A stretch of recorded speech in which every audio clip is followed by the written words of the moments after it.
El altar de lo cotidiano. Santa Francisca Romana. ¿Alguna vez has sentido que tu vida es una interrupción constante? Piénsalo por un momento. Te despiertas con el deseo de tener paz, de acercarte a Dios, de ser una mejor persona. Pero entonces, la realidad te golpea. Un problema en el trabajo, una crisis familiar, el llanto de un hijo, una enfermedad repentina, una factura que no puedes pagar. Y en medio de ese caos, suspiras y piensas, si tan solo tuviera tiempo, si tan solo mi vida fuera más tranquila, entonces podría ser verdaderamente espiritual. Entonces podría ser santo. Tenemos esta idea, profundamente arraigada, de que Dios habita en el silencio absoluto y que el ruido de nuestra vida diaria es el enemigo. Creemos que la santidad es un escape, que para encontrar lo divino debemos huir de lo humano. Pero, ¿y si te dijera que este es uno de los engaños más sutiles y peligrosos de nuestra época? ¿Qué pasaría si te dijera que Dios no está escondido lejos de tu caos, sino exactamente en el centro de él? Si pierdes de vista esta verdad, si crees que tus deberes diarios son un obstáculo para Dios, pierdes algo esencial del cristianismo, pierdes el sentido de la encarnación. Viajemos a Roma, a finales del siglo XIV. Una ciudad que no es la postal romántica que conocemos hoy, sino un lugar devastado por la peste, las guerras de clanes, la miseria y el cisma de la Iglesia. En este escenario oscuro, nace una niña en una familia de la alta nobleza, Francisca. Desde muy pequeña, Francisca tiene un deseo que le quema el alma. Ella no quiere la riqueza de su familia, no quiere los vestidos de seda ni los matrimonios arreglados. Ella solo quiere ser monja. Quiere encerrarse en un claustro, vivir en silencio absoluto y dedicar cada latido de su corazón a la oración contemplativa. Es un deseo hermoso, puro, pero la vida, o más bien la voluntad de Dios, tenía otro guión. A los 12 años, su padre, movido por las alianzas políticas y sociales de la época, le prohíbe rotundamente la vida religiosa. La compromete en matrimonio con Lorenzo de Ponciani, el comandante de las tropas papales. Imagina la tensión humana aquí. Una joven cuyo corazón le pertenece al claustro, forzada a entrar en la vida cortesana, en el ruido de los banquetes, en la responsabilidad de dirigir un palacio, de ser esposa y futura madre. Francisca siente que su sueño espiritual ha sido aplastado. Entra en una profunda crisis. Su cuerpo somatiza el dolor de su alma y cae gravemente enferma, al borde de la muerte. Es la tensión que muchos sentimos hoy. Señor, yo quería servirte de esta manera. ¿Por qué me encierras en esta otra realidad? Aquí es donde muchos se rinden y se pierden lo esencial. Francisca pudo haberse amargado.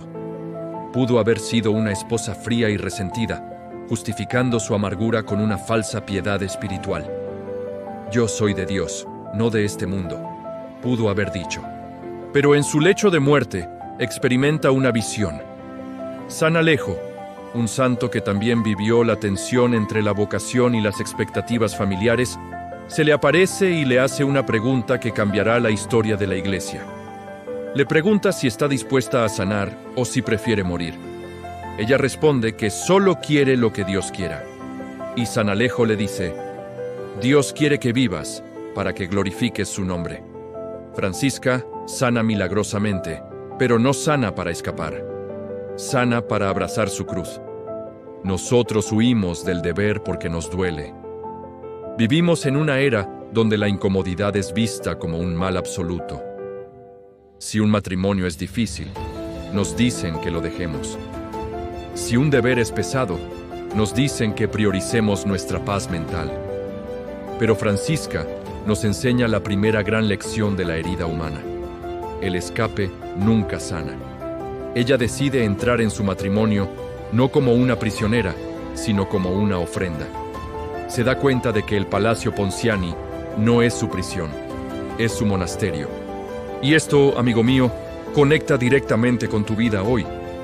El problema histórico y espiritual del ser humano siempre ha sido la rebelión contra su propia realidad. Queremos ser dioses de nuestro propio destino. Pero el cristianismo nos dice que el Verbo se hizo carne. Jesús no fue un ángel que flotó sobre nuestros problemas. Fue un carpintero que sudó, sangró y lloró en nuestra tierra. Si rechazamos nuestras obligaciones diarias, estamos rechazando el taller donde Dios quiere tallar nuestra santidad. Francisca descubrió que Dios no le pedía abandonar su devoción, sino encarnarla. Y esa es la herida que todos llevamos. La fractura entre lo que creemos que es espiritual y lo que vivimos todos los días. Aceptado su matrimonio, Francisca comenzó a vivir una de las revelaciones más profundas de la fe cristiana.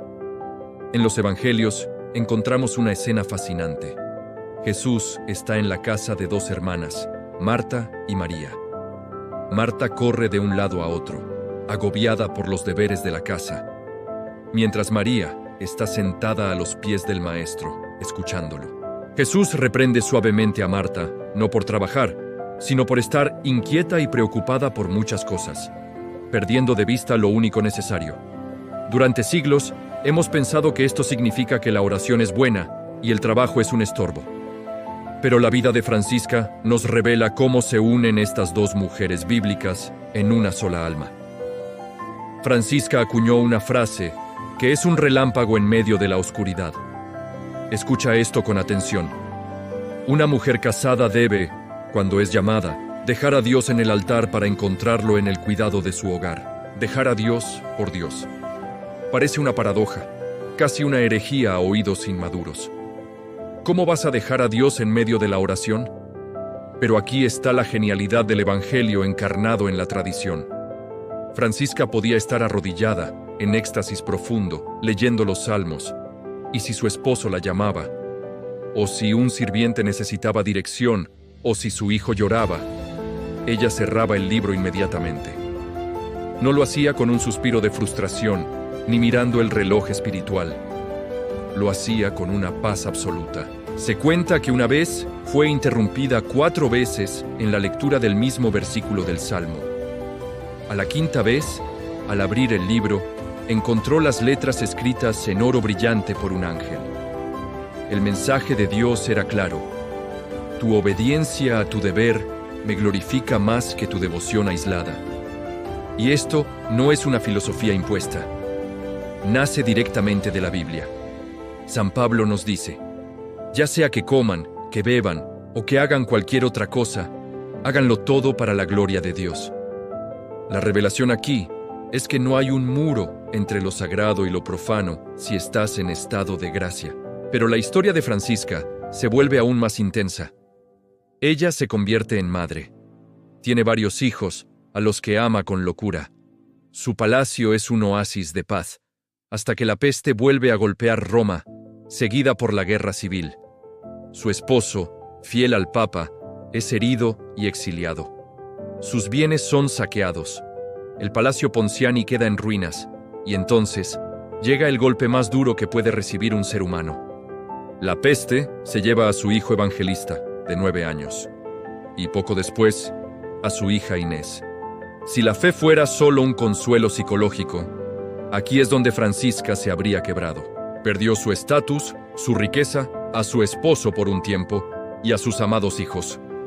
¿Qué hace una santa cuando el cielo parece cerrarse y todo se oscurece? Vuelve a la Escritura. Se convierte en un espejo del patriarca Job. El Señor me lo dio, el Señor me lo quitó. Bendito sea el nombre del Señor. En medio de esta desolación total, cuando Roma es un cementerio a cielo abierto, Francisca y su cuñada Vanozza no se encierran a llorar su miseria. Abren las ruinas de su palacio y lo convierten en un hospital. Salen a las calles de Roma a recoger enfermos putrefactos, leprosos, moribundos. Ella misma limpia sus llagas. Mendiga comida para ellos. Aquí está el misterio. El sufrimiento extremo no la cerró sobre sí misma, la expandió. Y es precisamente en este nivel de entrega total donde Dios le concede gracias místicas extraordinarias. Francisca comienza a tener visiones del cielo, del infierno y del purgatorio. Y algo inaudito.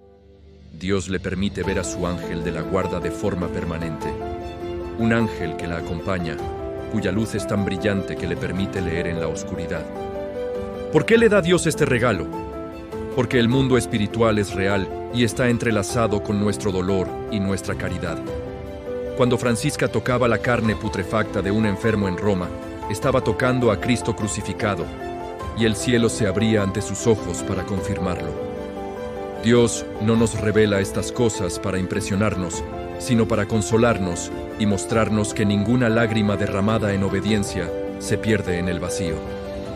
Al llegar a este punto, la mente moderna, e incluso muchos de nosotros dentro de la Iglesia, empezamos a levantar defensas. Y son dudas legítimas, dudas humanas. Alguien podría escuchar esto y pensar, visiones, ángeles, sanaciones. ¿No es posible que Francisca, traumatizada por la muerte de sus hijos y la guerra, simplemente estuviera alucinando? ¿No es esto un mecanismo de defensa psicológico frente a una realidad insoportable? Es una pregunta justa. Hoy en día lo analizamos todo desde la psicología clínica, pero la Iglesia Católica es extremadamente prudente y la respuesta a esta objeción es clara y misericordiosa. La diferencia entre un colapso psicológico y una gracia mística se mide por una sola cosa: los frutos. Una persona que sufre delirios o desconexión de la realidad termina aislada, incapaz de funcionar, centrada en sus propios terrores. Francisca, en medio de sus éxtasis, alimentaba a cientos de pobres, administraba propiedades agrícolas para sostener a los huérfanos, reconciliaba familias enemistadas de la nobleza romana y fundaba una comunidad de mujeres, las Oblatas de María. Los enfermos sanaban físicamente bajo sus manos. La locura destruye, el Espíritu Santo construye. Sus frutos de caridad eran tan innegables que toda Roma la llamaba la madre de la ciudad. Pero hay otra objeción más profunda, una que nos incomoda más. A lo largo de la vida de Francisca, los relatos documentados hablan de feroces ataques demoníacos. Satanás no solo la tentaba espiritualmente, sino que la atacaba físicamente. La golpeaba, se aparecía como bestias monstruosas, intentaba aterrorizarla mientras ella oraba o cuidaba enfermos. Al escuchar esto, el hombre del siglo XXI sonríe con incredulidad. Pensamos que hablar del diablo es un remanente medieval, una superstición de mentes no ilustradas. Si pensamos así, estamos cayendo en la trampa más grande que el enemigo ha tendido a nuestra generación: hacernos creer que no existe. San Pablo es tajante en su carta a los Efesios: nuestra lucha no es contra sangre y carne, sino contra los principados, contra las potestades, contra los dominadores de este mundo tenebroso. Si quitamos la realidad del combate espiritual, amputamos el Evangelio. Cristo pasó gran parte de su ministerio público expulsando demonios. ¿Por qué el enemigo odiaba tanto a Francisca? Piénsalo. No la atacaba tanto por rezar mucho. La atacaba porque ella estaba restaurando el tejido de la familia y la sociedad de Roma a través de la obediencia y la humildad. El diablo es el divisor. Él odia el matrimonio, odia la familia, odia la paz en el hogar. Francisca, con su paciencia infinita frente a un esposo a veces difícil, con su ternura hacia sus sirvientes y su amor por los pobres, estaba aplastando la cabeza de la serpiente en su propio territorio. Satanás intentaba aterrorizarla porque no podía corromperla. En una ocasión, el demonio arrastró un cadáver putrefacto por su habitación para infundirle horror, y Francisca, imperturbable, continuó su oración apoyada en la gracia divina. Ella sabía algo que nosotros olvidamos con demasiada frecuencia. El diablo es como un perro encadenado. Puede ladrar mucho, pero solo muerde si te acercas demasiado por el pecado. Y aquí surge la duda final que nos asalta. ¿Por qué Dios permite tanto sufrimiento a quienes le son fieles? ¿Es Dios un tirano que exige dolor para calmar su ira? Nunca creas esa mentira. La visión católica del sufrimiento no es morbosa. No buscamos el dolor por el dolor. Dios permitió que Francisca fuera despojada de todo para purificar su amor. Cuando todo te va bien, es fácil amar a Dios por los regalos que te da. Pero cuando lo pierdes todo y sigues diciendo, te amo, Señor, entonces ya no amas a Dios por sus regalos, lo amas por ser Él. Francisca no fue destruida por el sufrimiento, fue esculpida por él. El fuego no destruye el oro, solo quema la escoria. El tiempo pasa y la guerra termina. El esposo de Francisca, Lorenzo, regresa del exilio, quebrado en cuerpo y espíritu. Francisca no lo abandona, lo cuida con una ternura insuperable hasta su muerte. Después de 40 años de matrimonio ininterrumpido, de ser esposa y madre devota, Francisca queda viuda. Ella había fundado una congregación, las Oblatas de Tor de Specchi, mujeres que vivían en el mundo, sin votos estrictos de clausura, pero dedicadas a Dios y a los pobres. Cualquiera habría pensado que, como fundadora, entraría a su comunidad exigiendo honores o el puesto de líder. Pero Francisca llega a la puerta de la comunidad que ella misma creó, descalza, con una soga al cuello, y postrada en el suelo suplica que la acepten como la última de las sirvientas. La mujer más noble de Roma, rogando ser la más baja. Esa es la verdadera grandeza cristiana. ¿Qué cambia en nosotros si aceptamos esta realidad? ¿Qué cambia en ti, que estás escuchando esto hoy? Significa que ya no tienes excusas. Significa que tu vida, exactamente como es en este preciso momento, es el lienzo perfecto para que Dios pinte una obra maestra. Si aceptas la enseñanza que encarnó Santa Francisca Romana, entiendes que no necesitas huir al Tíbet, no necesitas que desaparezcan tus deudas de la noche a la mañana, no necesitas un cónyuge perfecto ni unos hijos sin problemas para empezar a ser santo. Cristo es el centro absoluto, y Cristo quiere reinar en tu cocina, en tu oficina, en la cama del hospital, en el tráfico de la ciudad y en medio del llanto, en la madrugada. Cuando te levantas cansado a cuidar a un familiar enfermo y lo haces por amor a Cristo, estás brillando con una luz que aterra a los demonios y alegra a los ángeles. Si cambias tu forma de ver tus deberes diarios, si pasas de verlos como una carga a verlos como un altar, tu vida entera se transforma en una misa continua. Nos quejamos de que Dios no nos habla, pero Dios te está hablando todo el tiempo a través de tu realidad. La voluntad de Dios no es un acertijo místico escondido en las nubes. La voluntad de Dios es que ames a la persona que tienes enfrente, que hagas tu trabajo con honestidad, que soportes la prueba de hoy con paciencia y que cuando caigas, vayas a confesarte y vuelvas a empezar. En sus últimos días, la vida de Francisca se fue apagando suavemente. En su lecho de muerte, sus últimas palabras fueron una descripción de lo que veía. Dijo: «El cielo se abre, los ángeles descienden, y mi ángel ha terminado su tarea. Me llama para que lo siga». Tenía 56 años. Murió no como una filósofa, sino como una mujer que amó hasta el extremo en la realidad de su deber. Hoy pregúntate, ¿de qué estás huyendo? ¿Qué deber estás haciendo con amargura? Pídele a Dios, por intercesión de Santa Francisca, que te dé la gracia de ver lo divino escondido en lo humano. Que aprendas a dejar a Dios en el altar de tu oración egoísta, para salir a encontrar a Cristo crucificado en el hermano que te necesita. Porque al final de nuestros días, no seremos juzgados por cuántos éxtasis tuvimos, sino por cuánto amamos en lo cotidiano. Señor Jesucristo, te damos gracias por el testimonio vivo de Santa Francisca Romana. Te pedimos que derrames sobre nosotros la fuerza de tu Espíritu Santo, para que no huyamos de la cruz de nuestros deberes diarios. Danos la humildad para servir, la fortaleza para resistir al enemigo en el combate espiritual, y el amor para encontrarte a ti en cada pequeño detalle de nuestra vida ordinaria. Que nuestro hogar sea tu altar, hoy y siempre. Amén. Si este viaje espiritual ha tocado tu corazón, te invito a que te suscribas a este canal. No solo hacemos videos, buscamos despertar almas con la verdad del Evangelio. Comparte este documental con alguien que necesite saber que Dios está en medio de sus batallas diarias. Que la paz de Cristo esté contigo. Paz y bien.